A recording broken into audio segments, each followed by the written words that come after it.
Europe 1, Julien Pierce. C'est aujourd'hui que l'Agence nationale de sécurité du médicament publie les détails sur l'expérimentation à venir du cannabis thérapeutique. Ça va commencer en septembre. 3000 patients vont être sélectionnés et pourront pendant 2 ans soulager leur douleur avec du cannabis. Pour en parler, Julien, votre invité, le professeur Nicolas Authier, chef du service de pharmacologie médicale au CHU de Clermont-Ferrand, président du comité scientifique spécialisé temporaire sur le cannabis thérapeutique. Bonjour professeur Authier.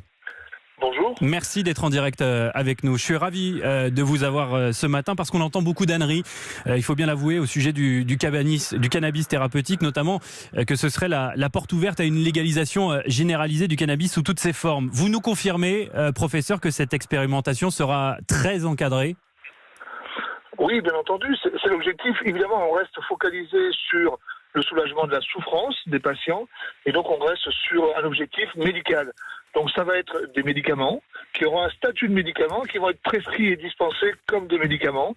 Et ça va même être des stupéfiants, puisque le cannabis est un stupéfiant, et donc ce sera prescrit avec les mêmes règles que l'on utilise pour la morphine, par exemple. Alors, justement, ces patients, il y en aura 3000 qui vont être sélectionnés dans les prochaines semaines.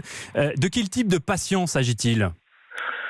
Ce sera des patients qui souffrent de douleurs que l'on appelle neuropathiques, liées à un dysfonctionnement de nerfs, de douleurs liées à des contractions musculaires anormales, comme par exemple dans la sclérose en plaques, mais aussi des patients qui ont des formes d'épilepsie qui résistent aux médicaments, et puis enfin des patients qui souffrent de complications liées au cancer ou au traitement du cancer. Alors on entendait dans le reportage d'Ève Roger que l'on a diffusé dans le journal de 5 heures qu'il s'agissait principalement de patients plutôt âgés, en tout cas ceux qui appellent en ce moment pour faire partie de cette expérimentation, vu que les plus jeunes peuvent obtenir par des voies illégales et détournées du cannabis. Vous avez des patients, vous, dont le cannabis a changé la vie ? Oui, effectivement, j'ai quelques patients chez qui, je ne sais pas si on peut dire que ça a changé leur vie, mais en tout cas, ça a amélioré significativement leur qualité de vie.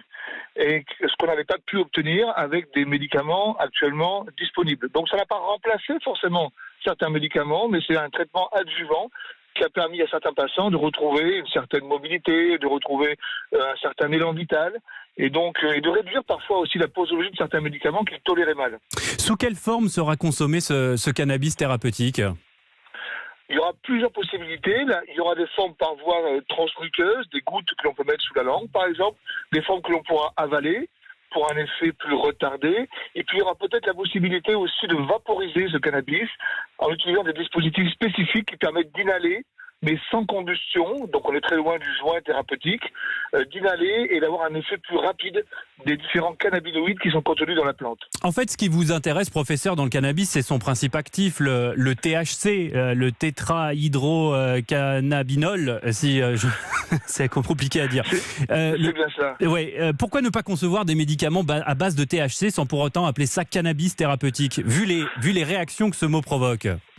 Mais en réalité, c'est ce que l'on est en train de faire. On parle évidemment de cannabis médical, c'est un raccourci, c'est un terme générique, mais qui en fait englobe toute une famille de médicaments qui sont réalisés à partir d'extraits du cannabis. Le cannabis, c'est un mélange complexe de substances, et il y a certaines substances qui nous intéressent plus que d'autres. Le THC en est une, mais c'est pas la seule.